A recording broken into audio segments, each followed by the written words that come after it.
Welcome to Stepping Stones to AAC. We're exploring photo albums tonight.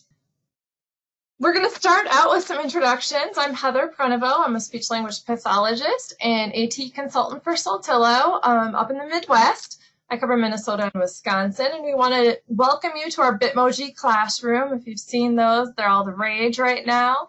And within our Bitmoji classroom, we have some core vocabulary and a bookcase of activities that we've been adding to over the last few months. Yes, and I am Brittany Toney, so I'm co-hosting tonight. Heather's going to be doing most of the driving, but I will be monitoring the chat window, and I will also be joining in from time to time to talk to you guys. So I am a speech language pathologist as well, and a Saltillo consultant for Southwestern Ohio, Northern Kentucky, and Indiana. So if you're in any of those areas, which I haven't seen yet, I will be your consultant for that area. And as Heather mentioned, our bookshelf houses the activities and presentations we have covered in our other Stepping Stones to AAC classes. So be sure to check out ones you may have missed on our Saltillo brand YouTube channel and register for upcoming classes such as Let's Transition coming up in 2 weeks. And we are so glad that you are joining us tonight to walk through photo albums with us. We're going to start our AAC journey, and I like to think of it as a journey because you're trying new things, you're going down different pathways, and part of Stepping Stones to AAC is trying to guide you on that journey and show you some things that you can be doing to help your AAC user learn their device, be more comfortable with it, and for you to be more comfortable with it. So welcome, and let's start this AAC journey. As we mentioned, there's those 3 handouts in the Materials tab. The one on the screen right now is our organizational tool, and so we wanted this to be something that you can use tonight and beyond. And it's just a way for you to start planning and thinking ahead of what words you want to model and how you want to use them, what questions and comments. We'll talk a little bit more about those and plan through that. The more you plan ahead and think these things through and know what you want to target, the less you have to think about it actually during the activity. And so the idea is to do this work up front, but then once you get more comfortable, it'll be more automatic and you won't have to do these planning tools all the time. The other form in there, Brittany is going to show you. And yes, so this form, oh, sorry. Nope, go ahead, I had a tickle. So this form is just another reference sheet that will help you remember the steps as we go through the organizational tool together. So this is just going to help you reference back to that organizational tool, just a guide as to how to format that tool when you're working with your AAC user or student. And again, you can find this in the handouts as well. Also kind of nice when you get back after you've watched one of these or you're talking to somebody else about it and you're like, oh, how did I do that? Where did I go? And so we wanted to have that reference tool for you as well. So we're going to get started with our evening. And so photo albums. Why did we choose talking about photo albums for tonight's activity? Most of us have photos somewhere nearby at any given moment. I feel like we either have them physically in a photo album or a scrapbook. They're stored on computers, they're stored in the cloud. Many of us have them on our phones, so we can have them at the ready anytime. On top of that, it can be really motivating for our kiddos to talk about themselves. When they see pictures of themselves, it's just fun to talk about what they see. We can start describing what they see. And then we'll also be able to work on language skills like narratives, being able to tell stories or talk about past things with others. And those photos kind of give you a context or a clue. So if somebody wasn't there when the picture was taken, we can start working on those skills to help develop that. It just provides so many opportunities for communication at any age. So one of my favorite things is using photos and photo albums. So we're going to start with that tonight. We're going to start with a little video clip I've made a little PowerPoint book photo album with permission from my own children to use some pictures of them when they were younger. Promise not to use anything embarrassing, so hopefully they're still happy with me. And I want you to watch this and jot down or think about, you can chat it in the chat window, words that you're hearing frequently that I use to talk about the photos during this video clip.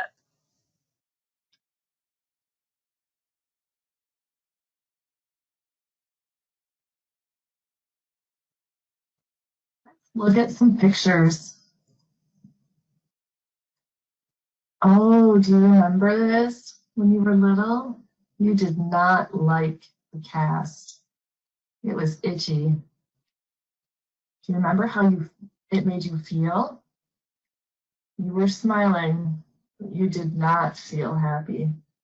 You felt sad. Oh my goodness. Remember how cold the water was? How did it feel? Right. It felt cold. Oh, you went fishing. How did you feel? It looks like you felt happy that you caught a little fish.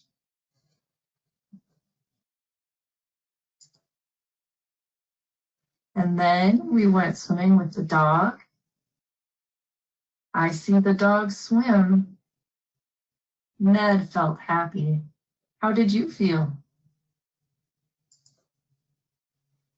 Look at you silly girls. You were doing gymnastics. You like gymnastics and dance. What do you see here? I see that you're at baseball. You like baseball. Where are we? I see that we are outside. Looks like you're going to shoot a bow and arrow. How did you feel? Right, you did feel scared. Oh, we were playing baseball again. How did you feel about winning a medal? Oh, I see the smile on your face. You liked winning a medal. You did not like that you had a broken thumb. Wow, you were being very brave. I think you liked holding an alligator. Oh, where was this? What do you see? I see Abraham Lincoln and you standing next to him. You look very small. All right, so I see some people helped chat in the chat window, so thank you. Some of the words that you guys noticed that I used a lot during that. And I'm going to have Brittany. Oh, it says I took over, so I'm going to stop moving my mouse. My apologies, Brittany. Brittany's going to type for us on our form some of the words that you heard her using. So I see in the chat window the word feel. I see the word like, see, remember, you, not like. Good. And the ones that I had in my head, you guys came up with as well. And I did want to point out that I love, Sasha, that you brought up the word remember, and I did use it a lot. One thing that I like to do with the word remember, especially when we're using visual prompts like this, is that it's not an easy concept for students of any age to understand and use, but we can start modeling that word and talking about things they see to connect the dots, and then maybe start talking about what they think. So I like that you pointed out that word. But let's target tonight the words feel, see, and like. And the other nice thing about these words is we can use them for any pictures. So they're not just for the pictures you saw tonight. And when we get to our next slide, you'll notice that they are core words. These are words that we're going to see on our core board, on our main page, that we'll be able to use in a variety of different things.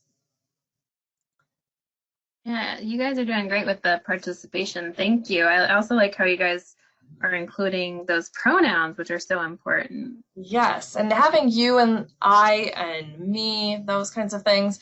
I always say, as you get more comfortable, we picked 3.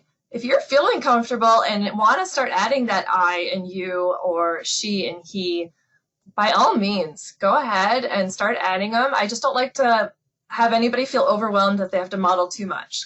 So we find the next step is taking that low-tech board or taking your child's device and finding those words and finding where they're at.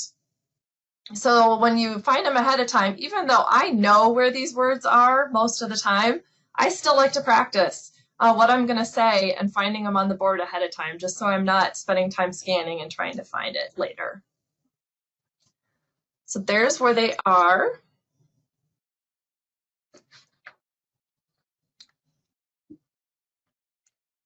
All right, so next we are going to come up with some open-ended questions that we can use while looking at a photo album.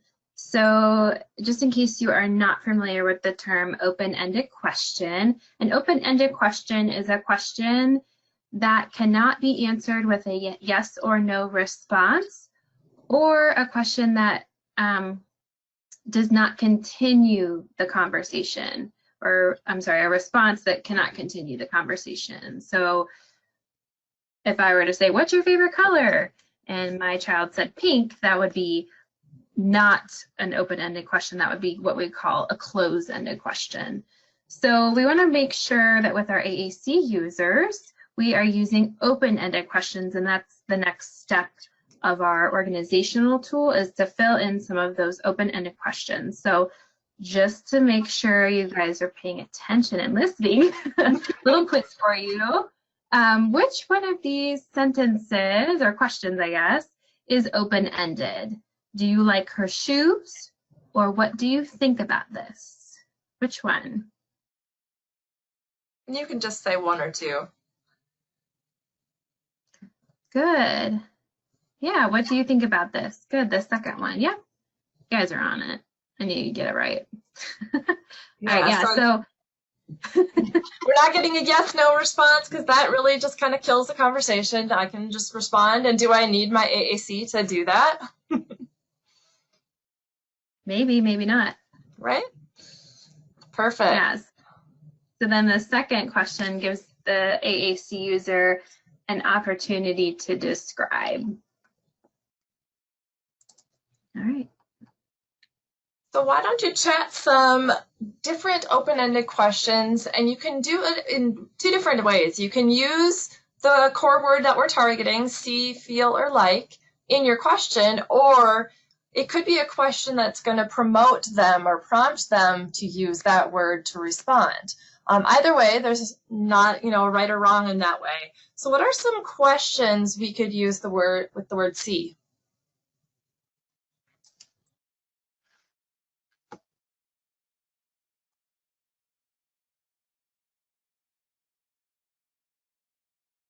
Who do you see? I like it. What do you see? Perfect. Different question words, and I like how we can tackle those. And if you noticed, I used a where question to prompt a see response as well. And so, yeah, comments. Good, Christina, you're ready for the next step. We're going to stick with a couple more open-ended questions, then we'll add some comments in there. So how about some questions for the word feel?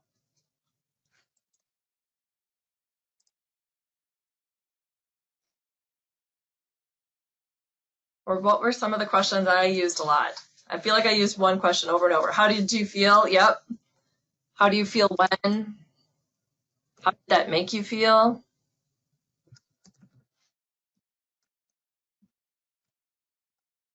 Good. And then how about a couple questions for like?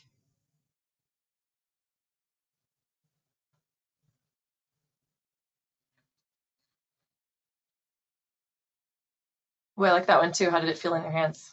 Yeah, I like that. What do you like? And that one gets tricky because if you listen to some of my questions, I did, did you like it? That gives us a yes, no. And it's hard, even you're supposed to be asking open-ended, that sometimes you still get back to what's easier, and that's asking a yes, no. So awesome. Well, we're going to get to the next step since you guys are right on top of it with the open-ended questions. Possible comments.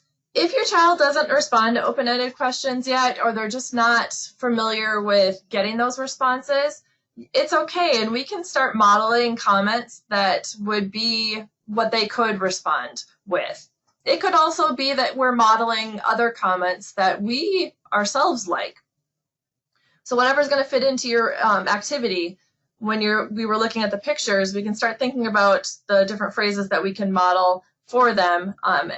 Take into consideration how they already are currently talking with their device. So if they're only pressing one button or saying one word, then we want to be modeling comments that are either that one word and add a couple. So I would stick to like 1 to 3 words if they're at that, 4 if they're really starting to emerge with a little bit more. And if they're doing 2 words already, start modeling, 2, 3, 4 words. And so the little note here is that don't go any more than 2 to 3 words beyond what they're currently saying. Thinking of it as when we have children that are learning verbal speech, we don't go from them saying ball and we start modeling a 5-word sentence. We'll go, oh, ball, red ball, and just add a little bit. And we want to do the same thing with their communication device and model just at or above their language level. We don't want to overwhelm them.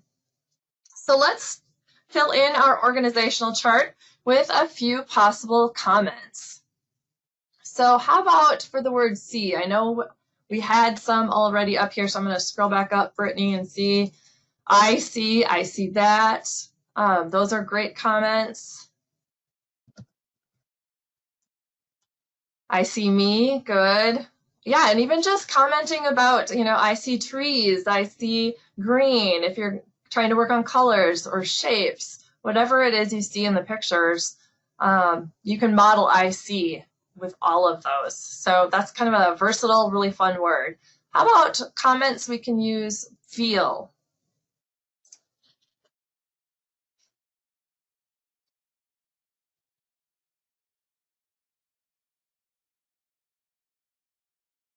And you might have noticed I did model or use the past tense felt. And you'll see later in the video next, it's okay to be modeling another form, but we still just use the single feel on there. So yes, I feel happy. I feel like he was excited. Good. We could even do Good. feel. What'd you say, Heather? You feel? You feel happy. Mm-hmm. And it is Using okay to say you felt happy, and we're modeling still just the word feel on the device. So how about like? This one's fun. There really is no wrong answer with like, is there? I like it. You like it. I like how somebody said, oh, I like ice cream. I like how somebody said, I don't like. Right? Or I do not like that. Exactly. My toddler's pictures. Yes, not like. The last section on this form talks about how you will model. And this kind of goes back to what we were just saying, that if the one word is see, what is a 2-word phrase or a 3-word phrase that we can add? And so you'll see we kind of pre-filled that for you. So see me, I see you, I see present, whatever it is, the pictures you're looking at. Again, to give you some thoughts ahead of time of what you could be modeling and not have to think of it on the fly. So that's the complete organizational chart. The next thing is to take those and your low-tech board and practice saying your sentence and touching the symbol on the board as you say it. And so this is probably the trickiest part and why I say practice, practice, practice by yourself before you even are in front of your child or your student, because it sounds easy, but thinking and saying and touching can really trip you up. Yes, I think that practicing is huge, especially if you aren't as familiar with your child's device just yet. Just sitting down and using it yourself is sometimes the best way to learn. So.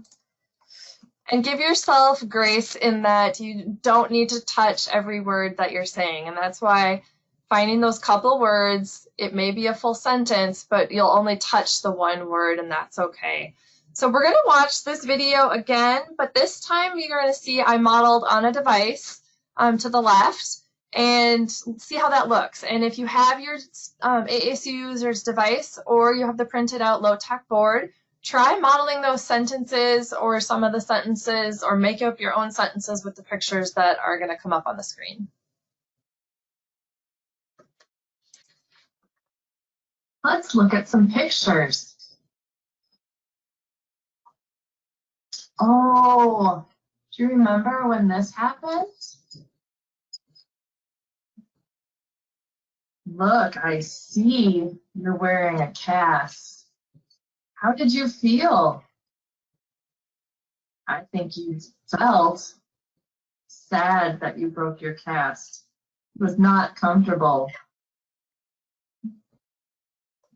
Kind of pause it there. So it actually worked out, Brittany. Okay, good. I was like, I don't know what just happened.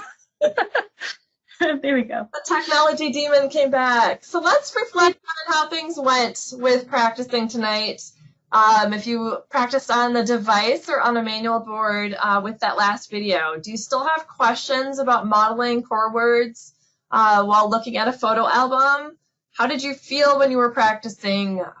When you're looking for the words, when you're trying to say it and touch it? What do you think you need to feel more comfortable? What would help? What are your next steps? If there aren't any other questions, we really appreciate you guys joining us again. And as Brittany mentioned, we'll be back in a couple weeks and doing some new topics. Yes, we'll be talking about transitioning. So if you have a child that struggles with transitioning between activities, or you just want to learn more about how to model during transitions, be a good one to come to.